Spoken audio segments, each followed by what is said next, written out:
शाळा टिकल्या पाहिजेत हा चिंता आपल्या सर्व सभागृहाने या ठिकाणी जी व्यक्त केलेली आहे। मला आपल्या माध्यमातून अतिशय नम्रतेने सांगायचं आहे की मराठी शाळांना बळ देणं, तिथली पटसंख्या वाढवणं, तिथल्या सुविधा जास्तीत जास्त कशा आपण निर्माण करून देऊ शकतो, या इंग्रजी असेल किंवा इतर माध्यमांच्या स्पर्धेच्या या शाळेमध्ये आपल्या या शाळा टिकल्या पाहिजेत, किंबहुना त्यांच्याही पुढे आम्ही गेलो पाहिजेत, या भावनेतून अनेक चांगले निर्णय विभागाने त्या ठिकाणी घेतलेले आहेत। मला वाटतं की आपण जर बघितलं असेल तर मागच्या वर्षाला पहिलीचा अभ्यासक्रम आपण त्या ठिकाणी अतिशय चांगल्या स्वरूपामध्ये मागच्या वर्षाला आणला। चालू वर्षाला दुसरी, तिसरी, चौथी आणि सहावीचा पाठ्यपुस्तक अभ्यासक्रम त्या ठिकाणी नवीन स्वरूपामध्ये या स्पर्धेच्या युगातील अपेक्षित असलेल्या सूचनांचा आधार घेत विद्यार्थ्यांच्या हिताचा त्या ठिकाणी आपण आणलेला आहे।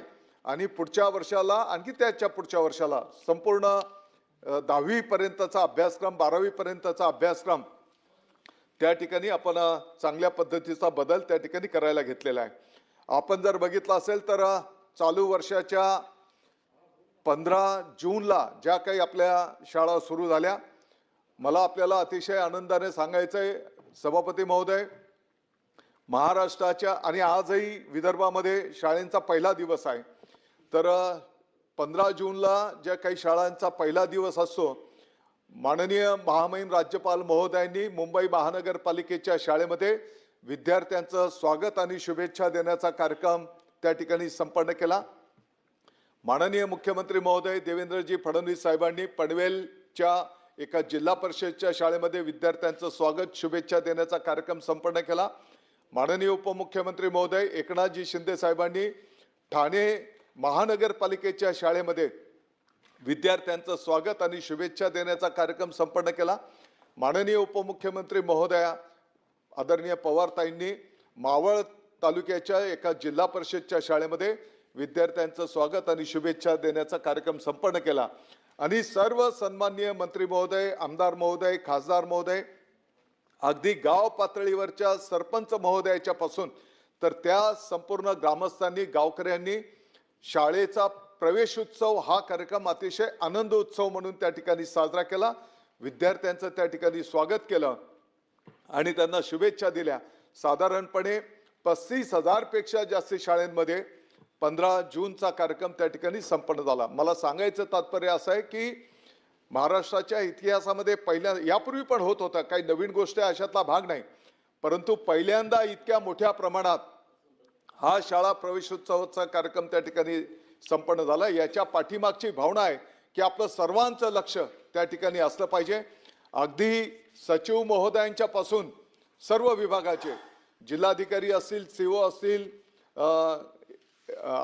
पोलीस अधीक्षक असतील, सर्व विभागाचे अधिकारीगण सुद्धा या ठिकाणी विद्यार्थ्यांचं स्वागत करायला, शुभेच्छा द्यायला त्या ठिकाणी उपस्थित होते। त्याच्या पाठीमागची भावना आहे की आपलं सर्वांचं लक्ष त्या ठिकाणी शाळेकडे असलं पाहिजे आणि म्हणून अतिशय उत्स्फूर्तपणे हा कार्यक्रम त्या ठिकाणी संपन्न झाला। आपण बघितलं असेल 26 जानेवारीला या महाराष्ट्राच्या 2 कोटीपेक्षा जास्त विद्यार्थ्यांनी एकाच दिवशी देशभक्तीपर गाण्यांवर कवायत सादर करून एक विश्व विक्रम त्या ठिकाणी निर्माण केला। आपण जर बघितलं असेल तर आपण ज्या काळी शाळेमध्ये होतो त्या काळामध्ये आपल्याला कवायत, ड्रिल हे प्रत्येक शाळेमध्ये असायचं, परंतु मध्यंतरीच्या काळामध्ये ही कवायत थोडंसं थांबलेली होती आणि म्हणून देशभक्तीपर गाण्यांवर त्याला जोड देत कवायत त्या ठिकाणी एक 14-15 मिनिटांची कवायत त्या ठिकाणी सेट करण्यात आलेली आहे।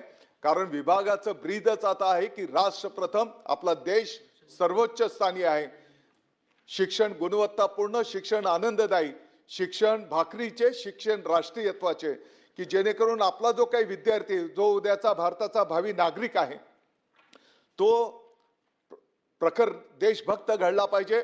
आपण पाहतो की गुणवत्तापूर्ण शिक्षणाच्या सोबतच त्याच्यावर संस्कारही फार महत्त्वाचे आहेत आणि म्हणून ज्या काही घटना घडतात त्या पार्श्वभूमीवर संस्कारांवरही फोकस करत आता शिक्षण विभाग त्या ठिकाणी काम करतो आहे आणि उद्याचा तो विद्यार्थी घडत असताना तो त्याच्या पायावर उभा राहू शकला पाहिजे, त्याच्या कुटुंबाच्या उदरनिर्वाहाचं साधन तो निर्माण करू शकला पाहिजे।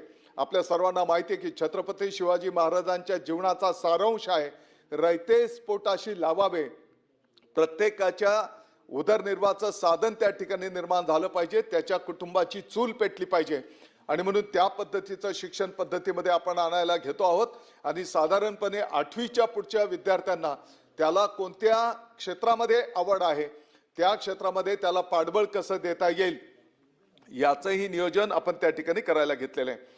आपल्याला याही गोष्टीची जाणीव आहे की शिक्षकांना अनेक अशैक्षणिक कामं त्यांच्या पाठीमागे असतात आणि म्हणून जे मूळ शिक्षण ज्ञानदानाचं कार्य आहे त्याच्यासाठी त्यांना वेळ कमी उपलब्ध होतो आणि म्हणून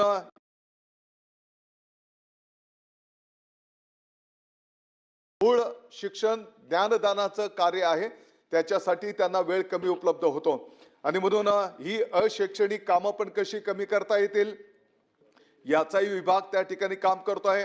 आमच्या शिक्षक बंधू भगिनींच्याही अनेक अडचणी आहेत, त्याही सोडवण्याचा त्या ठिकाणी प्रयत्न करतो आहोत।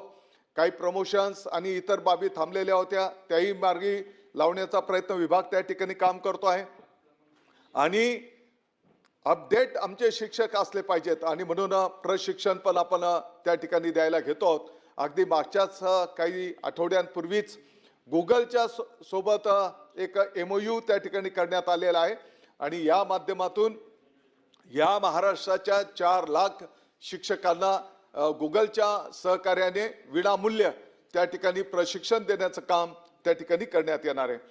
सभापती महोदय, पूर्ण वर्षभराचं कॅलेंडर त्या ठिकाणी तयार करण्यात आलंय की कोणत्या दिवशी, कोणत्या आठवड्यामध्ये, कोणत्या महिन्यामध्ये काय उपक्रम आपल्याला संपन्न करायचे आहेत आणि म्हणून आपल्याला येणाऱ्या काळामध्ये दिसून येईल की त्यातल्या त्यात ग्रामीण भागाचे विद्यार्थी असतील, शहरी भागाचे विद्यार्थी असतील, यांच्या सहली त्या ठिकाणी शेतावर जातील, यांच्या सहली जवळच्या बँकेत जातील, यांच्या सहली जवळचा हॉस्पिटल असेल तिथे जातील, यांच्या सहली जवळचा जो काही एखादा उद्योग प्रकल्प असेल त्या ठिकाणी जातील, यांच्या सहली आपले जे काही ऐतिहासिक ठेवे आहेत त्या ठिकाणी भेट द्यायला त्या ठिकाणी जातील की जेणेकरून त्या स्थळांची माहिती स्थानिक पातळीवरची त्यांना त्या ठिकाणी झाली पाहिजे।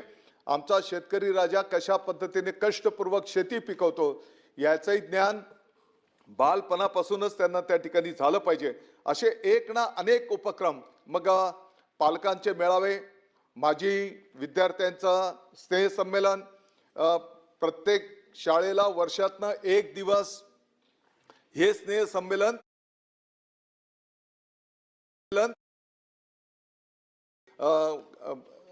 बंधनकारक त्या ठिकाणी करायला घेतो की जेणेकरून लोकांचा संवाद आणि संपर्क आमच्या त्या शाळेमध्ये झाला पाहिजे। या माध्यमातून काही चांगल्या सूचना सुद्धा पुढे येऊ शकतात आणि त्या चांगल्या सूचनांचं अनुपालन विभागाच्या वतीने त्या ठिकाणी केलं जाणार आहे। सभापती महोदय, ही वस्तुस्थिती आहे की खूप मोठा पसारा असलेला हा विभाग आहे, परंतु त्यातल्या त्यात ज्या शिक्षक बंधू भगिनींनी, ज्या संस्थांनी, ज्या शाळा व्यवस्थापन समित्यांनी चांगलं काम केलेलं आहे अशा सर्व आदर्श काम करणाऱ्या टीम्स आम्ही त्या ठिकाणी तयार करतो आणि त्याच्या आयडॉल कामांचं मार्गदर्शन इतरही शाळांना त्याची प्रतिकृती कशी करता येईल त्याही दृष्टिकोनातून काम करायला घेतो आहोत। येणाऱ्या काळामध्ये क्वालिटी एज्युकेशन, गुणवत्तापूर्ण शिक्षण देत असताना कला क्रीडा याही विषयांना विभागाच्या वतीने त्या ठिकाणी प्राधान्य देण्यात येणार आहे आणि येणारी शिक्षक भरती करत असताना कला क्रीडाच्याही शिक्षकांना त्या ठिकाणी भरती त्या ठिकाणी केलं जाणार आहे। सभापती महोदय, ज्या काही उत्कृष्ट शाळा आहेत त्या उत्कृष्ट शाळांनाही सन्मानित त्या ठिकाणी केलं जाणार आहे आणि जो जिल्हा या शिक्षण क्षेत्रामध्ये जिल्हाभर नाविन्यपूर्ण कार्य करून शाळेंना चांगल्या प्रगतीपथावर नेणार आहे अशा शाळेंना, अशा जिल्ह्याला त्या ठिकाणी पहिलं पारितोषिक 5 कोटी रुपये, दुसऱ्या क्रमांकाचं पारितोषिक 3 कोटी रुपये त्या जिल्ह्याला आणि तिसरं पारितोषिक 1 कोटी रुपये देण्याचाही निर्णय आपल्या विभागाने त्या ठिकाणी घेतलेला आहे।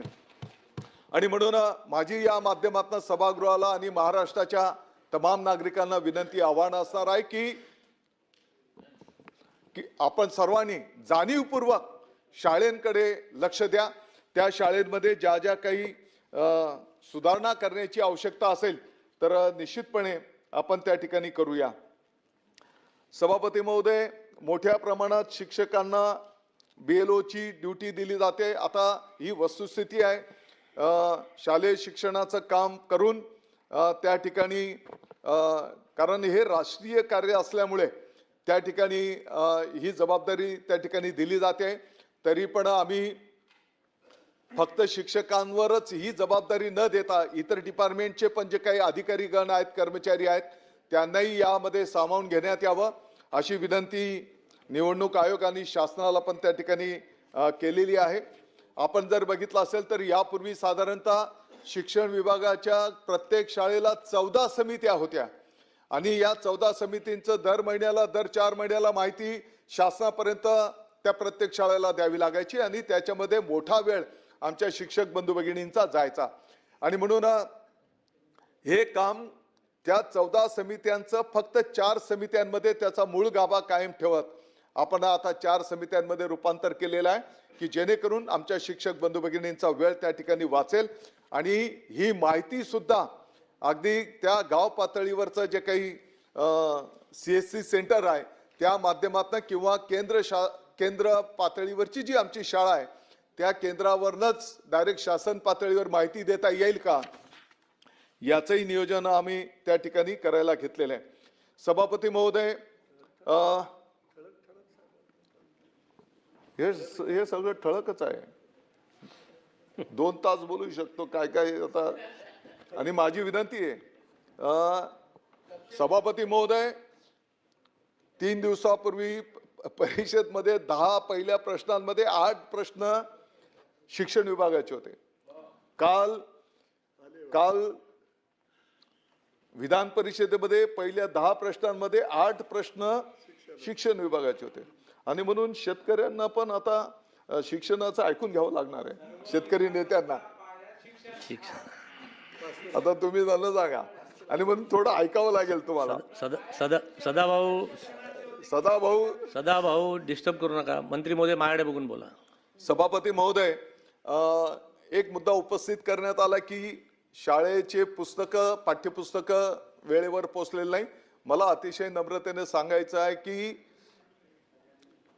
पुस्तकांमध्ये बदल केलेला असताना शाळा सुरू होण्याच्या पूर्वीच बालभारतीच्या माध्यमातून प्रत्येक शाळेमध्ये पुस्तकं त्या ठिकाणी पोहोचलेली आहेत. फक्त 6वीचा जो अभ्यासक्रम बदलला त्याच्यातलं एखादं 2 पुस्तक मी जाहीर बोलतोय, झाकून लपून काय ठेवायचं. आणि म्हणून तेवढं पुस्तक फक्त राहिलेले, तेही आम्ही 15 जुलैच्या आत प्रत्येक शाळेचं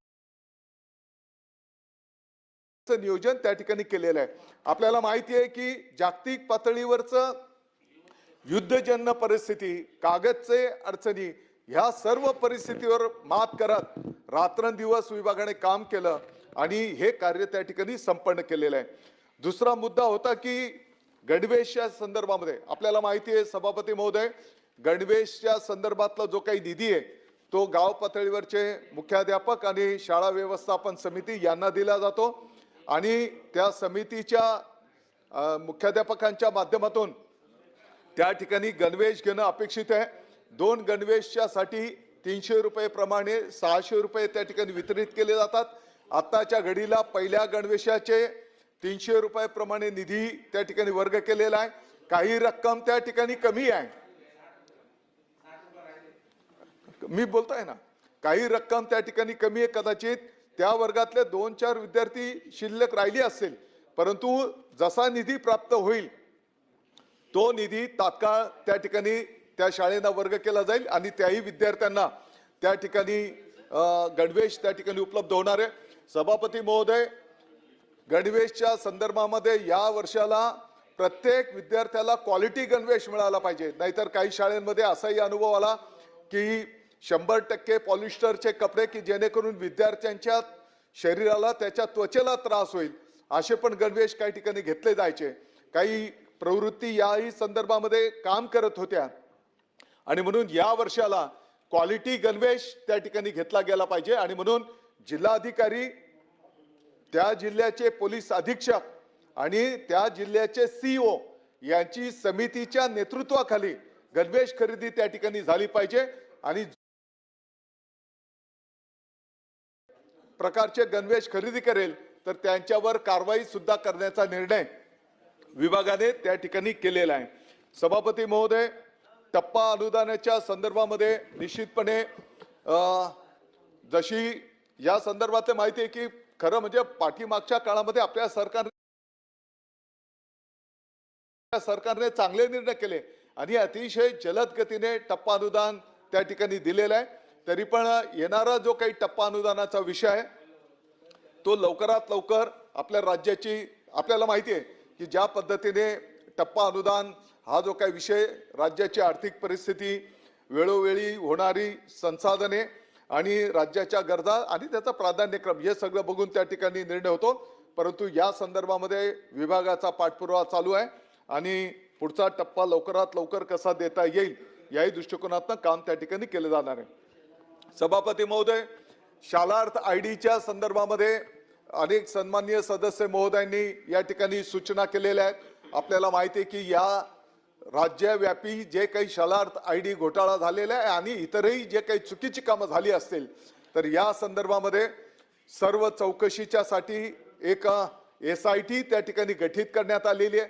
या SITचा अंतरिम अहवाल शासनाला प्राप्त झालेला आहे आणि त्या अहवालानुसार त्या ठिकाणी कारवाई त्या ठिकाणी निश्चितपणे केली जाईल. ज्याने कोणी चुकीचं काम केलेलं आहे, खडसे साहेब तुम्ही म्हणता ते बरोबर आहे.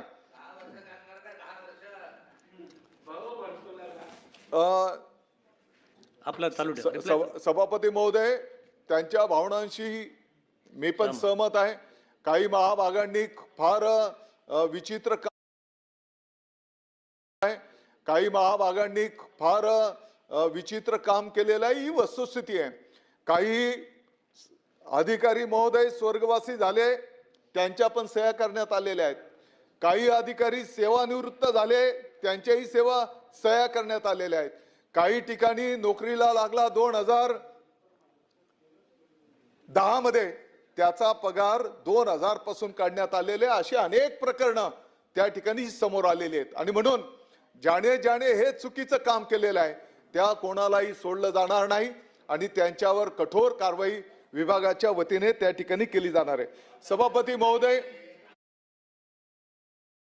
कठोर कारवाई विभागाच्या वतीने त्या ठिकाणी केली जाणार आहे. सभापती महोदय,